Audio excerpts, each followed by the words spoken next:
Hello hi అండి, welcome back to my channel. నేను మీ రూపాని. అందరూ ఎలా ఉన్నారు? బాగున్నారా? ప్లీజ్ సబ్స్క్రైబ్ మై ఛానల్ అండి. నేను మ్యాంగో కేక్ చేస్తున్నాను. దానికోసం అయితే నేను ఐషింగ్ షుగర్ తీసుకున్నానండి. ఇది వచ్చేసరికి 4 స్పూన్స్ తీసుకున్నానండి. ఫుల్ స్పూన్ తీసుకున్నాను, ఎందుకంటే మిగిలింది కూడా చెప్తాను చూడండి. ఒక 2 to 2.5 స్పూన్స్ మిల్క్ పౌడర్ తీసుకుంటున్నాను. మిల్క్ పౌడర్ వేసుకుంటే చాలా బాగుంటుంది. అండ్ మిల్క్ కర్డ్ యూస్ చేయట్లేదండి ఇందులో. నేను ఓన్లీ మిల్క్ పౌడర్ వేసాను. అండ్ నేను ఒక కప్ ఆయిల్ తీసుకున్నాను కదండి, అందులో సగం ఆయిల్ వేసుకున్నాను. సగం ఆయిల్ వేసుకొని దీన్ని మంచిగా కలిపేసుకోవడమేనండి. మొత్తం కూడా అదంతా పౌడర్ అంతా మిక్స్ అయ్యేదాకా కలిపేసుకుంటున్నానండి నేను విస్కర్ తోటి. ఒకవేళ బ్లెండర్ ఉన్నవాళ్ళు బ్లెండర్తో కూడా మిక్స్ చేసుకోండి. నేనైతే ఇది బాగా కలిపేసుకుంటున్నాను. ఇది బాగా కలిపేసుకున్నాక నేను మ్యాంగో ప్యూరీ తీసుకున్నానండి. ఇప్పుడు ఇంకొక కప్ చూపిస్తున్నాను చూడండి. ఈ కప్ మైదా తీసుకున్నాను. అదే కప్తో మ్యాంగో ప్యూరీ తీసుకుని ఈ కప్లో అయితే నేను తీసుకున్నాను. అది ఒక కప్ వేసేసుకుని బాగా కలిపేసుకుంటున్నానండి. ఆ షుగరు, మిల్క్ పౌడరు, ఆయిల్ దీన్ని మిక్స్ అయ్యేలా కలిపేసుకున్నాను నేను. మొత్తం కూడా మిక్స్ అయిపోయింది. మిక్స్ అయిపోయిన తర్వాత ఇందులో నేను బొంబే రవ్వ తీసుకుంటున్నానండి, కరాచీ నూక. ఇది వచ్చేసరికి 2 స్పూన్స్. నేను ఆల్రెడీ మిక్సీలో లైట్గా బ్లెండ్ చేసుకున్నానండి. అది ఒక 2 స్పూన్స్, ఎందుకంటే బాగుంటుంది అని చెప్పి వేసుకుంటున్నాను. కాదు అనుకున్న వాళ్ళు అది స్కిప్ చేసేసుకోవచ్చు, కానీ అయితే టేస్ట్ బాగుంటుంది. నేను ఒక కప్ మైదా, అలాగే ఇందులోకి వచ్చేసరికి baking powder and baking soda ఒక 1.5 అది 1.5 ఇది. నేను ఏ స్పూన్ అయితే తీసుకున్నానో ఆ క్వాంటిటీలోనే వేస్తున్నానండి, చిన్న స్పూన్స్ తోటి. దీన్ని మొత్తం కూడా ఇలా జల్లించేసుకుంటున్నాను. ఎక్కడైనా లంగ్స్ లాంటివి అవి ఉంటే కేక్ అది కూడా బాగోదు కాబట్టి ఇందులోనే ఇచ్చేస్తున్నాను. మిగిలిన చూసారా ఎలా వచ్చిందో తీసేస్తున్నానండి.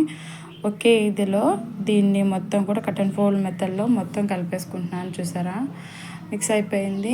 గట్టిగా ఉంది అని కాదు, అదేంటంటే మనం ఆ బ్యాటరు దానికి కరెక్ట్గా ఎగ్జాక్ట్గా వచ్చింది. కొంచెం అయితే ఆయిల్ వేస్తున్నా, ఫుల్గా అయితే నేను వేయట్లో. ఫుల్ కప్లో ఇంకొక 2 to 2.5 స్పూన్స్ అయితే ఆయిల్ అయితే నేను వదిలేసానండి. మీరు బటర్ ఉంటే బటర్ అయినా వేసుకోవచ్చు, లేదంటే కనుక ఏదైనా సన్ఫ్లవర్ ఆయిల్ అది వేసుకోవచ్చు. నేనైతే ఒక బాక్స్కి నేనైతే మొత్తం కూడా ఆయిల్ పట్టించేసి అందులో మైదా వేసేసి మొత్తం కూడా రోస్టింగ్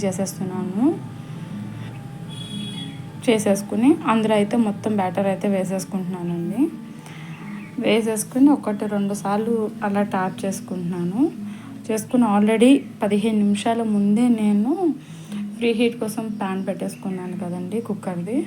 అందులో పెట్టేసి మూత పెట్టేసి ఫ్లేమ్ అయితే స్లో ఫ్లేమ్లోనే పెడుతున్నానండి. 40 నుంచి 45 నిమిషాలు పడుతుంది. మధ్యలో చూసుకుంటే చూసారు, ఇందాక మనం వేస్తే చాలా కిందకు ఉంది, ఇప్పుడు ఆల్రెడీ సగానికి వచ్చింది. ఒక 10 నుంచి 15 నిమిషాల్లో అయిపోయే లోపల ఇందులో జీడిపప్పు అయితే కట్ చేసిన జీడిపప్పు మీరు వేసుకోవాలంటే టూటీ ఫ్రూటీ, బాదం అలా వేసుకోవచ్చు. నేనైతే ఇదే వేసుకున్నా. నేనైతే చాక్ అయితే అందులో పెట్టి చూపిస్తున్నాను చూడండి. అదైతే ఎక్కడ అంటుకోలేదు. తీసేసిన ఎడ్జెస్ కూడా బాగా వచ్చేసింది చూసారండి, బ్రౌన్ కలర్లోకి.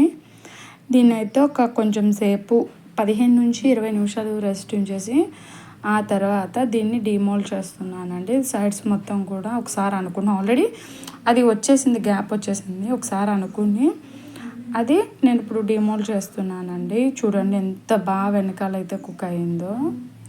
దీనైతే నేను రివర్స్లో తీసుకుంటున్నా. పైన అయితే క్రీమీగా ఉంది అండ్ లోపల అయితే చాలా కుక్ అయింది అండ్ ఫ్లఫీగా కూడా ఉంది.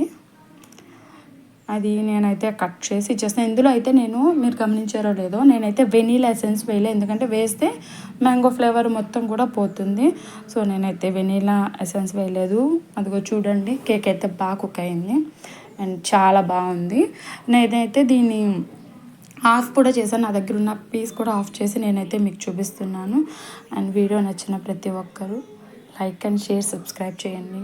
ఎలా ఉందో నాకు కామెంట్ రూపంలో చెప్పండి. నేను ఇంకా చాలా వీడియోస్ అప్లోడ్ చేయడానికి ట్రై చేస్తూ ఉంటాను ఇంకా కొత్తగా. అండ్ చూసారా, బాగా వచ్చింది కేక్ అయితే, ఫ్లఫీగా వచ్చింది. కుక్ కూడా